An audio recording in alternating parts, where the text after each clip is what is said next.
My name's Daman Munk, and my journey with dogs. I grew up here I live in Idaho in the Mountain West, and from the time I was just little tiny, we've had all different types of dogs, mostly herding type dogs. I live on a big ranch in a really rural area, and so I grew up just thinking of dogs as like horses or any other animal that's they're a companion, but they're also a tool and useful. I didn't even, it was probably until I was older that I realized that people had dogs that didn't even do anything. They just kept dogs just to have them, because our dogs always did jobs and always worked and were expected to work. So we had some healer and collie mixes and mostly mixed breed dogs growing up.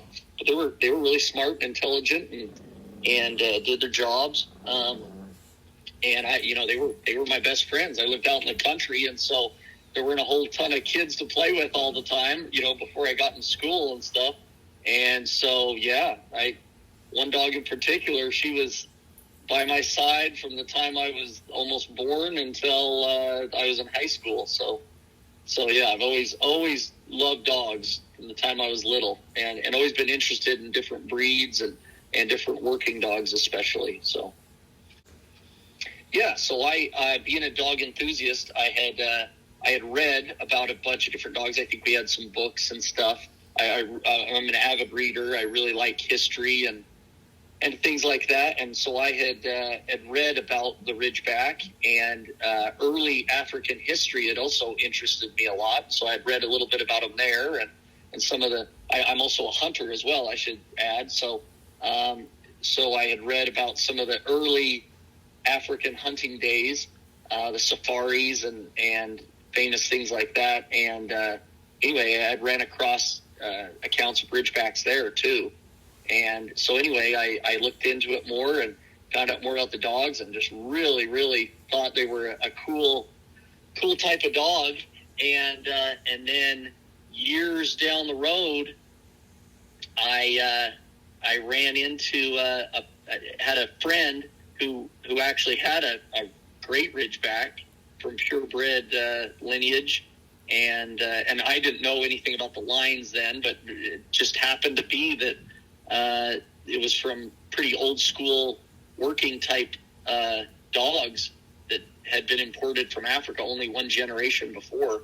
And anyway, opportunity is a weird thing, but they moved and got into a house where they didn't have much of a yard, and the job changed for the individual and a bunch of things. And they actually ended up that I didn't pay a ton of money, but selling the dog to me, because they knew it would have a much better life with me and my lifestyle than the one they currently had. And that's how I got my first Ridgeback.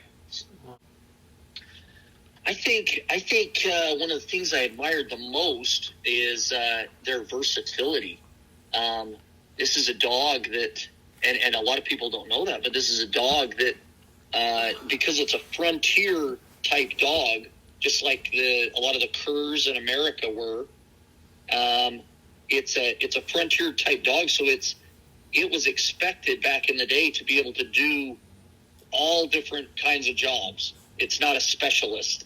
And specialist dogs are fine, and I love some specialist dogs, but I live a varied lifestyle where I do a lot of different things in the course of a year.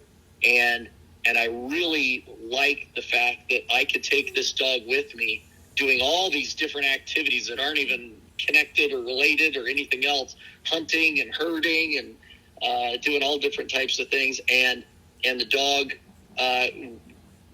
also its intelligence is amazing, but they'd pick it up. They would learn in a very short amount of time what was expected and what was helpful, and they would help me with that and be a companion. I could use the dog for all those different things, and that was probably the biggest thing I enjoy about them. Right. Yeah. So in order to understand the Rhodesian Ridgeback, you have to understand where it comes from, and I love history. So So this is one of the most fascinating parts about the breed for me, was learning about how it started. And basically, like I said earlier, it's a pioneer or a settler type dog, because in the early 1600s, the first white colonists and explorers started to hit the southern tip of Africa, and they went through, and just like the pioneers in America, there was all this, land and wild and a really savage place, really, really savage, even more so for sure than the American West. They talk about how dangerous the American West was, and I have pioneer ancestors, so I know a thing or two about, the early pioneering days here, but Africa was on another level. I mean, every single thing imaginable could kill you back then, and it was a truly, truly dangerous place. And these people were tough. They were they called them Boers, but it's basically a word for a Dutch farmer, and most of them were from Dutch ancestry, and they were tough as nails, man. There's probably not another group ever that will ever be as tough as some of those people. They were really, really gritty. And they took off with wagons and basically expanded northward into the Cape of South Africa. And they of course, like every other pioneering people, they needed dogs. You needed dogs almost more than any other place, because you needed an alarm system when something was coming into your homestead or coming into your livestock. You needed help hunting. The ballistics were not great back then with rifles and firearms, and so you needed an animal that could blood trail wounded impala or wildebeest after you'd shot it. You needed a companion, because there weren't a lot of people out there. You needed them for a million different reasons, and they brought some dogs with them, but a lot of the purebred dogs that they brought could not survive the African landscape. And there's a lot of diseases and parasites and obviously wildlife too that would just kill a tremendous amount of dogs in short order. And so one observation they had made when they came to the continent is there was a group of people there they called them the Hottentots. And I'm sure they have another indigenous name, but we'll just call them the Hottentots. But the Hottentots had dogs, and they also had cattle and sheep, actually.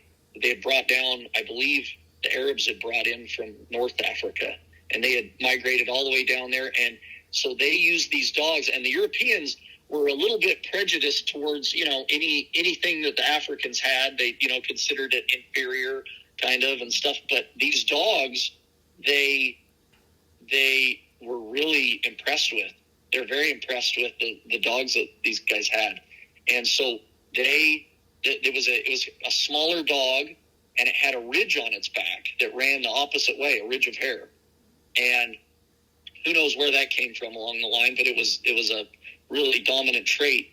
And so they found that when these dogs interbred with their dogs, their European dogs, that ridge continued a lot of the time, and also the instincts and the hardiness that allowed these dogs to live in the African landscape was passed on to their dogs. So these dogs became some of the, not only the only dogs that would survive in the bush, but also a superior dog. They had superior courage. They were very alert and wary for danger.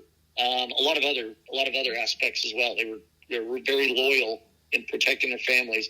Anyway, so they interbred with those dogs, and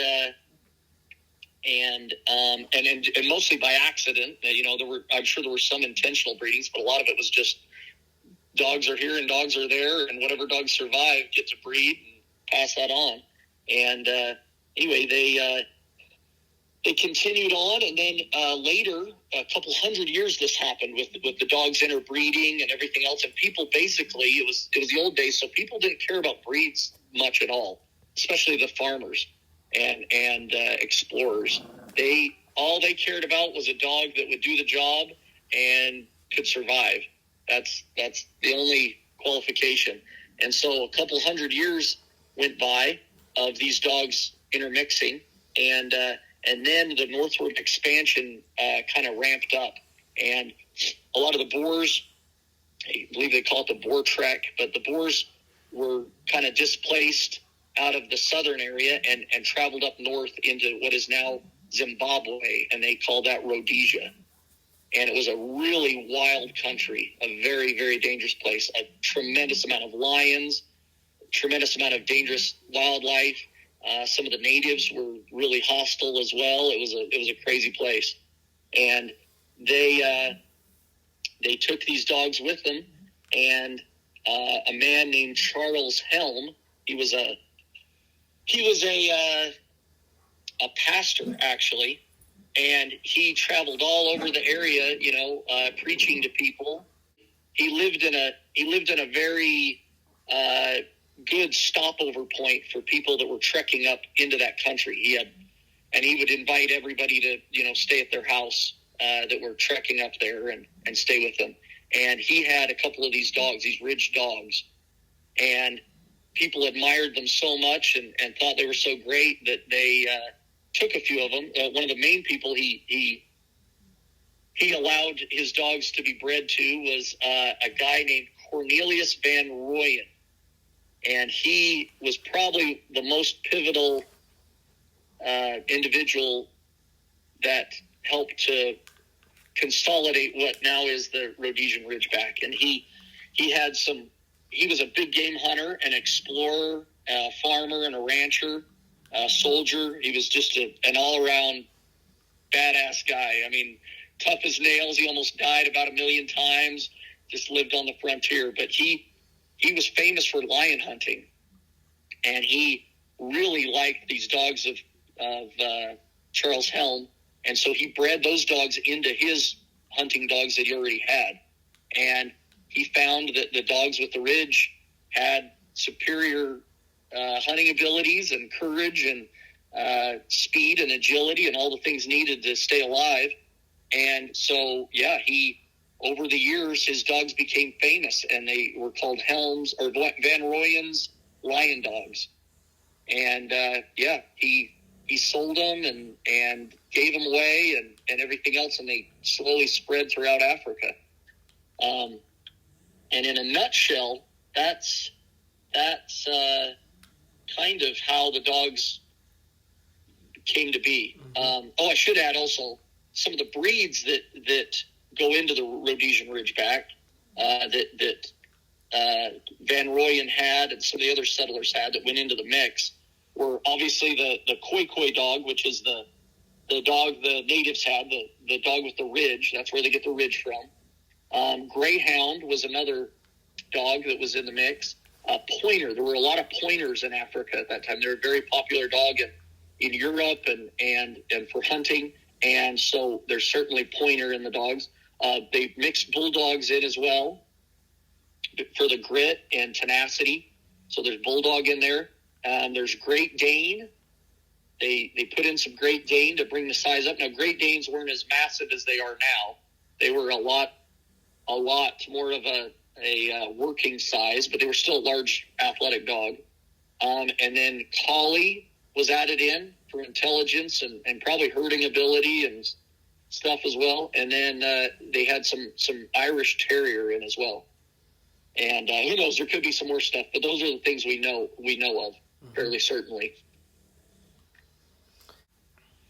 Sadly, the Ridgebacks in America today are not used for much of anything except being fancy lawn ornaments or house ornaments. They're not even in a lawn most of the time. House ornaments.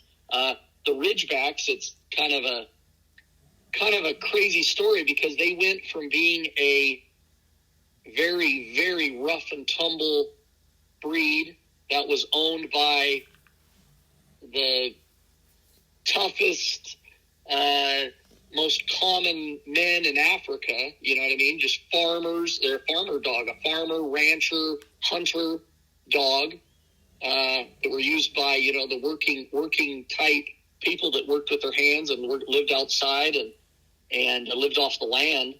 And when as time passed, and especially as they were imported into Europe and into America, because of the novelty of them, because they were a rare thing, there weren't a lot of Ridgebacks around. They were a rare breed. They were from Africa. They had this, cool story behind them, how they hunted lions and all of this stuff. And so because of all those factors, the type of people that got them in America were not the working class type people. They were high society a lot of times, and dog enthusiasts, but more the breeding and dog show type people. And unfortunately, that has kind of remained to this day. Most of the Ridgebacks in the United States are bred by dog show, type people, or pet people that are selling them as pets. And that has done the Ridgeback a huge disservice on this continent, a really big disservice. And it's similar in Europe too. You don't see a lot of Ridgebacks working because of a couple factors. One, the breeders, if you tell most Ridgeback breeders that you are going to use your dog for hunting, hogs, or even herding cattle or anything like that, they probably wouldn't even call you back or let alone sell you a puppy. And then the pet trade, a pet doesn't have to do anything special at all. There's no qualifications for a pet. It needs to be a good dog and, fairly family friendly and that. And Ridgebacks have always been that way. They've certainly bred them to take the edge off. Ridgebacks are quite a active guard dog normally. And back in the day, they were a very active guard dog.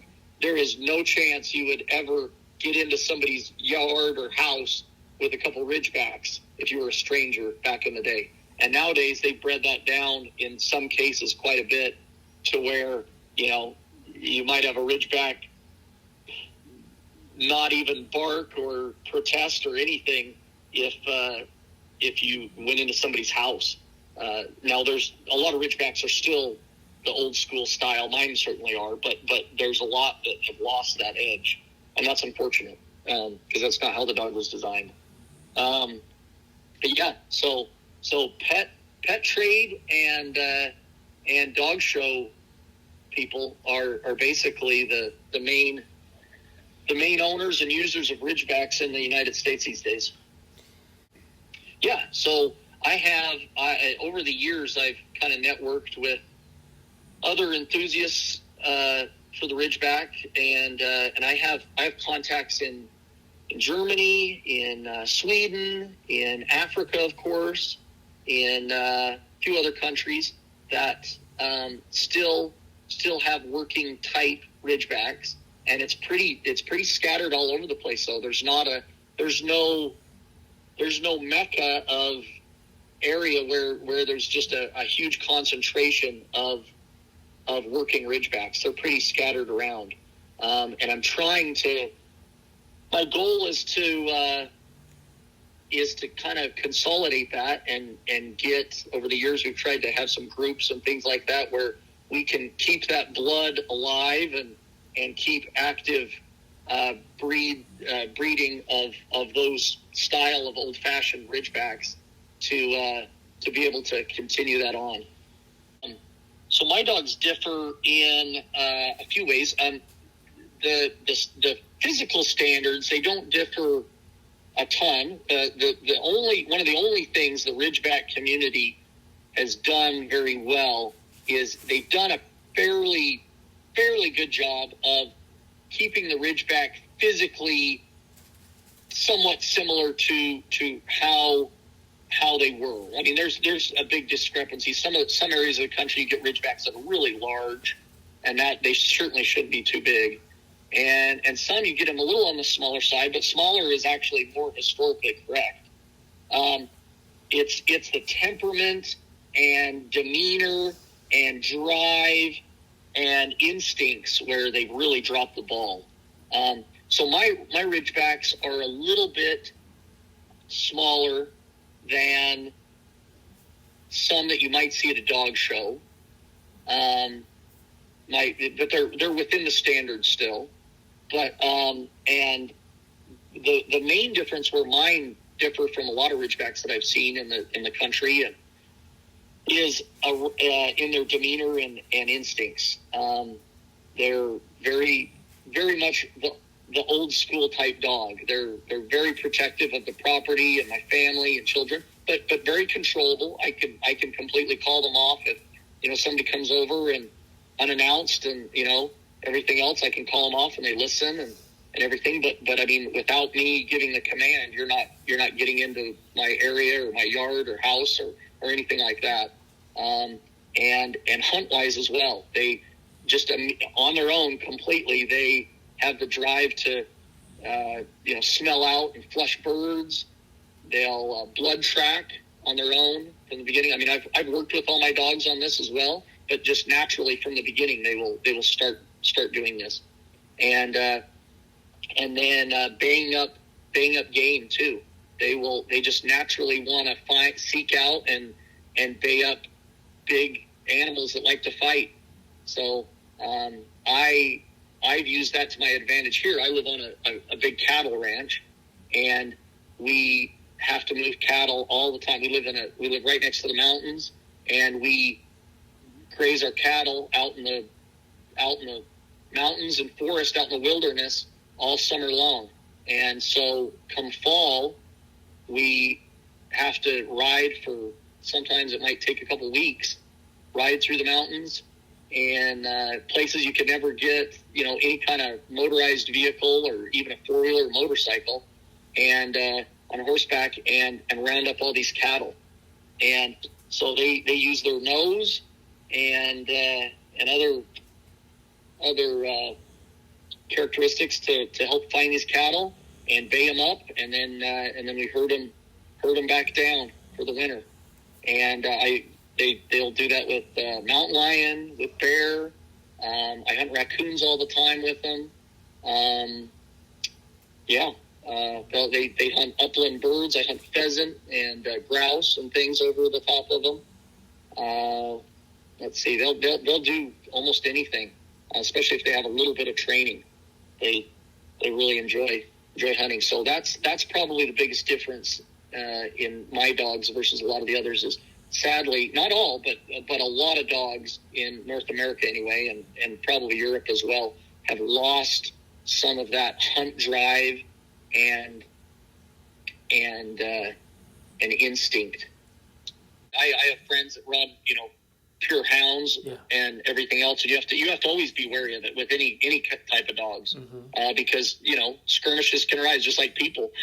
Yeah. You could have somebody you really have a beef with, and they just clash and don't get along well and everything. But nothing like bulldogs or anything else. I've hunted my dogs with complete stranger dogs, and the funny thing is, I can be out in the wilderness hunting with a friend with his hounds that my dogs have never seen before, and unless the dog is just really nervy and, invading their space and basically causing a problem, my dogs won't mess with things or anything else. They're kind of more focused on hunting whatever game we're hunting. But if that same dog were to show up at my house or my property, their territory, and I wasn't there, they would, sadly, they would probably kill it. Because it's a different dynamic. But if you're out in neutral ground, my dogs have been around, my dogs are constantly around other dogs and everything else, and no problems at all. I don't have any uncut males, and anytime you have uncut males, you've got to be careful.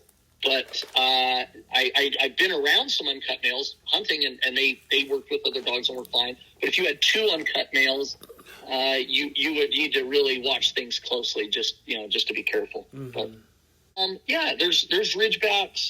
There's Ridgebacks that are like therapy dogs. There's Ridgebacks that obviously mine herd cattle and hunt and things like that.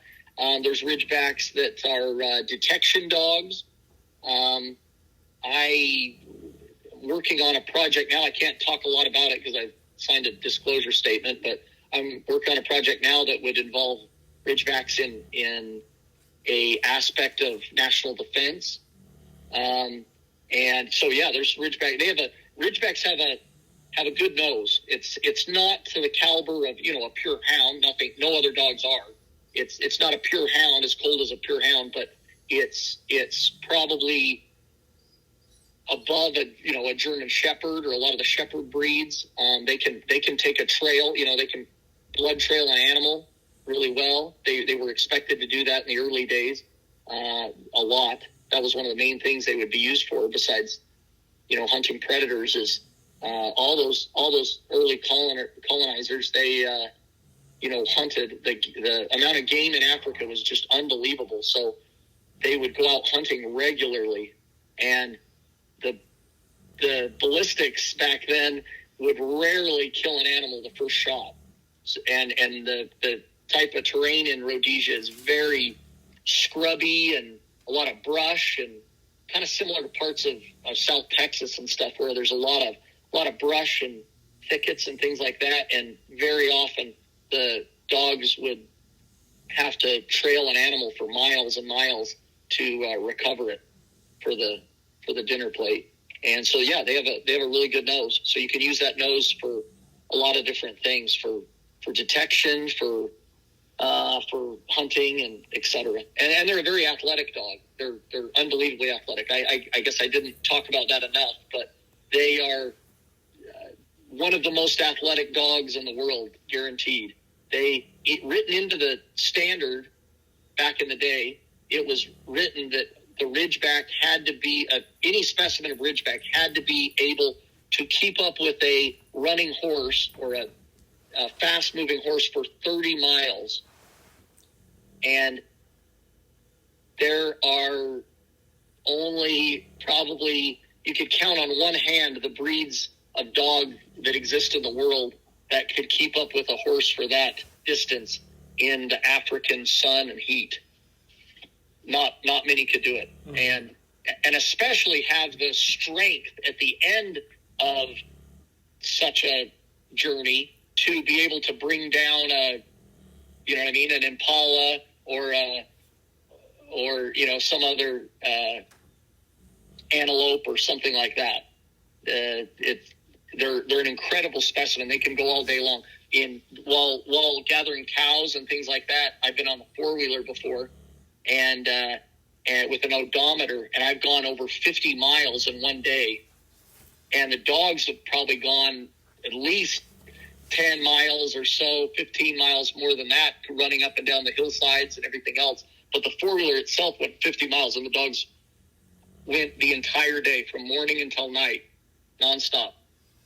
And there's not many breeds that can do that. So they are superior to almost any other dog that I've ever been around. Mm-hmm.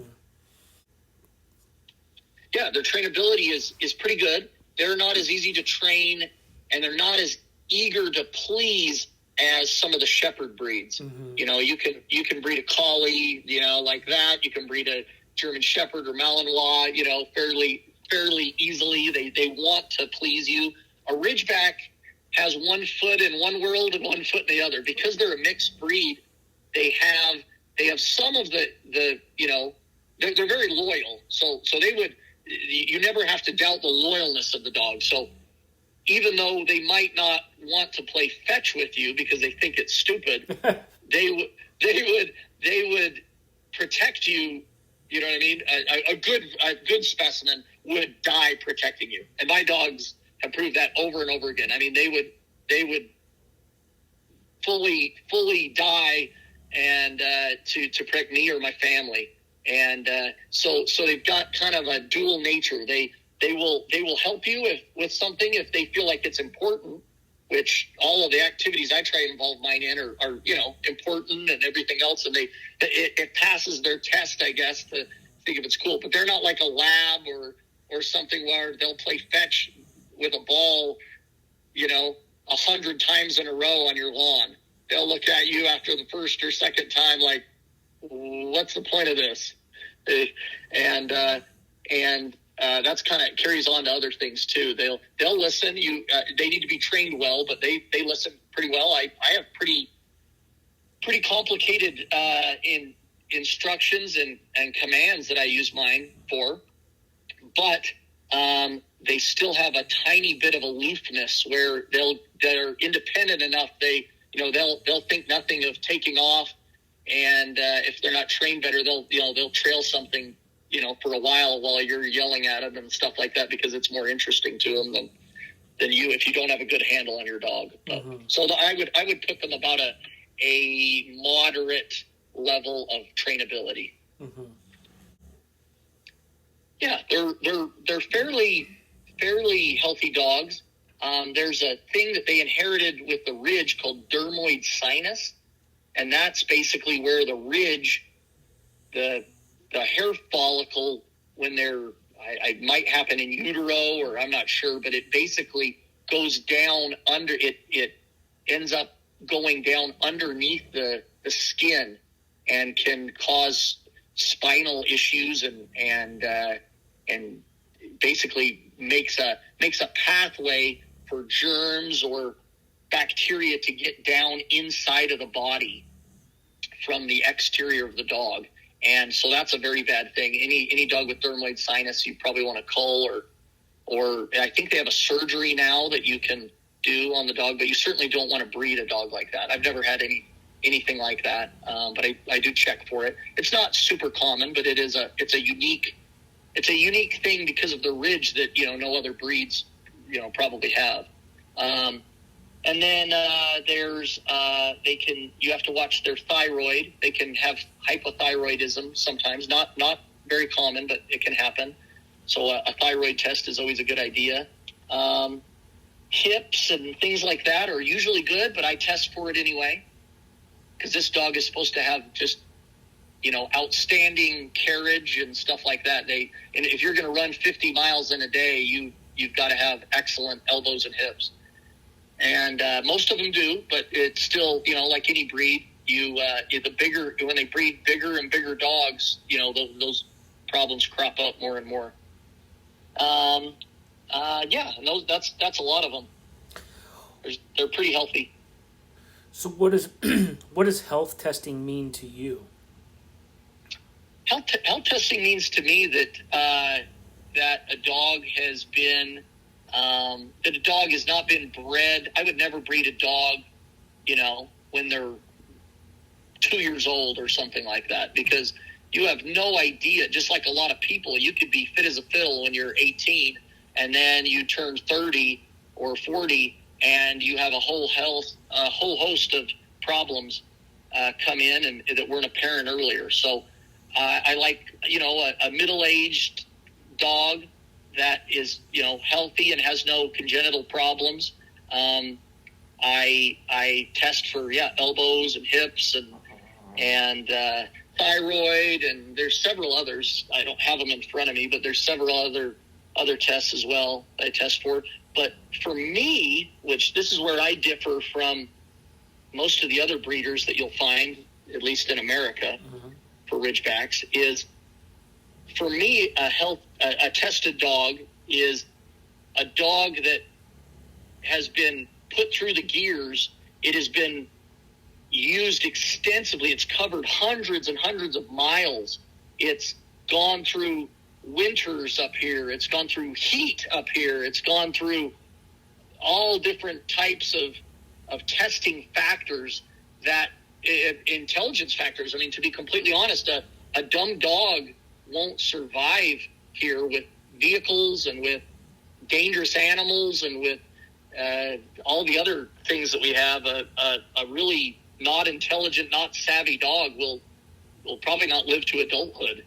And my dogs have to live through all of that before I would even consider breeding them at all. Mm-hmm. So when I breed any dogs, I know that they are a super hardy, super athletic type genetics that's being passed on. And that's how it used to be too. They didn't have all the medical testing that we do now, which I'm grateful for, but they had life experience and work experience that really culled harder than anybody does now.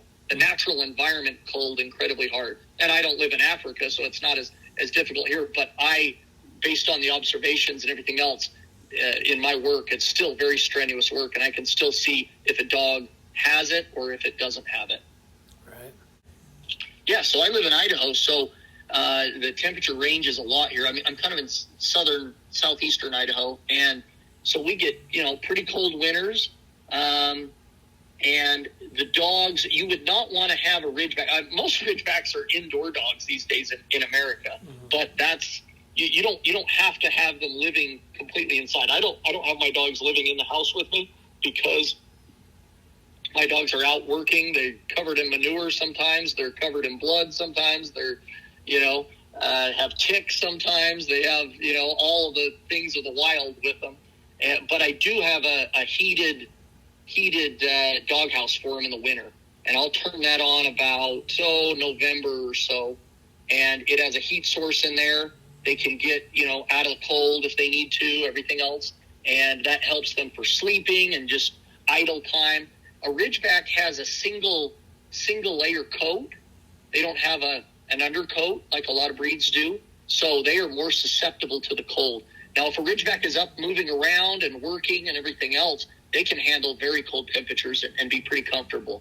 But if they are just, immobile and, resting or not moving or, anything like that, then the cold will start to creep in and they'll get pretty cold. So no one in a northern climate should have a Ridgeback unless they have a heat source for them where they can get out of the cold and be comfortable. Now that same coat is a huge benefit in the summer because that coat is what allows them to be able to handle the heat of Africa and the heat of, I don't live in Africa, but it still will get 100 degrees here sometimes while I still have to work. And dogs, as you know, are very prone to overheating. You can kill a dog really fast in the heat. And these dogs are pretty exceptional. You still have to be careful, but these dogs are pretty exceptional in the heat. And what I like is they can still work to a certain degree in the heat. Now they'll kind of regulate themselves, so they won't be quite as peppy and quite as exuberant and as energetic, if it's incredibly hot. But they can still work and get the job done, in hotter climates than almost any other fully coated dog could. Yeah, excellent question. I hope that. Well, I mean, my ultimate hope. This is probably not very realistic, but my ultimate hope would be that people would kind of get more in touch with the dog's roots and start using them and testing them. The biggest thing is testing. I don't have a problem with a few people, some people having Ridgebacks as a pet for their family. They make great pets. That's fine. I have a problem with there being so many people just having a Ridgeback as a pet or as a show dog that's where the selection starts to go towards. And that's where it's headed now. They're selecting softer and softer demeanors. They're selecting, different sizes because of what might win in the show ring. They're, a dog that has too much energy or is too hyper is, frowned upon when they needed that energy and that hyperness to do their job and survive back in the day. All of these qualifying factors that made the dog what they are being eliminated because no one tests for that. If you're a breeder and you don't hunt and you don't herd livestock and you don't use the dog for anything, you never take your dog out and test its endurance or any of those things, how do you know what you're passing on? And that's where it's headed. That's what's happening. And so I would a pie in the sky goal would be that people would kind of turn around and go, okay, this is a working dog that was used for for these activities. And there's a whole range of activities you can use the dogs for. It's not like it's a specialist breed. I hear one of the biggest things that bugs me is I'll hear from some of these show people, oh, well, we don't have any Ridgeback, or we don't have any lions in, Massachusetts or California or whatever, so my dogs can't do what they were originally bred to do. And that's bullcrap. It's completely ridiculous. The Ridgebacks, they got famous hunting lions. They were the best dog out of all the dogs they had. They were the best dog suited for tracking and baying up lions, and that's an incredible thing. But to pretend that that's the only thing they were used for is just sheer ignorance. They were used for a whole host of things, and were good at a whole host of things that people nowadays can still do and still participate in, just like many other breeds do, and that's a cop-out. So that would be what I would hope to happen, but I don't see that happening anytime soon, sadly. So my realistic goal would be to continue to try on dogs that I raised. I only place them in homes that are working or semi-working, unless they don't have, like you explained earlier with your dog, unless they don't have quite the drive to do a certain job. And then I have no problem sending them to a pet family, but they're not to be bred. And so any dogs that I pass on, I try to put in working homes, and I am trying to encourage some of the other people with working type Ridgebacks to do the same. I would love it if the breed split and we had a working division on one, and the dogs you could still take excellent specimens from the regular side and breed them if they show their ability to work. That's fine. We have a bigger gene pool that we could work from if that was the case. But sadly, a lot of breeders aren't doing that. They're not testing their dogs. So until that happens, we've got to protect the working qualities that are in some of these Ridgebacks that we know have them. There's a million different types of Ridgebacks that would still be worth breeding. You could have Ridgebacks that lean more, any type of dog from mixed ancestry, which the Ridgebacks are. I mean, Ridgebacks are essentially a cur dog from the frontier that they put a bunch of different breeds together, and then they solidified that type. And so with mixed ancestry like that, you're going to get some dogs that have a little bit more of a collie herding mentality to them. Mm-hmm. You're going to get some dogs that might have a little bit more of a guardian flavor to them. You get some dogs that might be very birdy and have more of the pointer type into them and make fantastic pointing dogs or bird dogs. But and that's all fine and dandy, but you have to test the dog to know what they have. And when that doesn't happen, you're going in blind. Yep. And you're also breeding potentially a dog that doesn't have any of those attributes. Right. I as a breeder, and I don't breed a lot of dogs. In the past, I've only bred a few litters, and that's been mainly to replace a dog that I needed to replace on my own. They got old or died or whatever. So I'm not one of these people that churns out puppies like crazy. I just usually breed what I can for myself and get rid of the rest. But I would love it if there was a whole group of people that had their dogs tested and knew their dogs' abilities thoroughly, that I could look at and say, you know what, my dogs are a little light on nose or on endurance or some other category, and I could look to those dogs and bring that in as new blood and improve my dogs. But I can't do that right now because nobody does that, and every breed needs that. So him doing that with his Malinois, that's fine and great. You know what I mean? And if he's being honest about that these dogs are fantastic at everything except bite work, that's a fantastic thing. But someone needing a hardcore police dog, you know what I mean, would know that might not be the direction they would want to go. I would say probably the Buceron. I'm saying that right? Yeah. Is that correct? Yeah. Buceron. They're a pretty rare dog, and they seem like a dog close to my heart because they're similar to a Ridgeback where they are so versatile. Mm-hmm. They're a herding dog, from what I understand. I've read about them, but I have never seen one in person at all, or ever seen one work, besides the internet or anything like that. And there's not a lot around, I know. But they're a guard dog.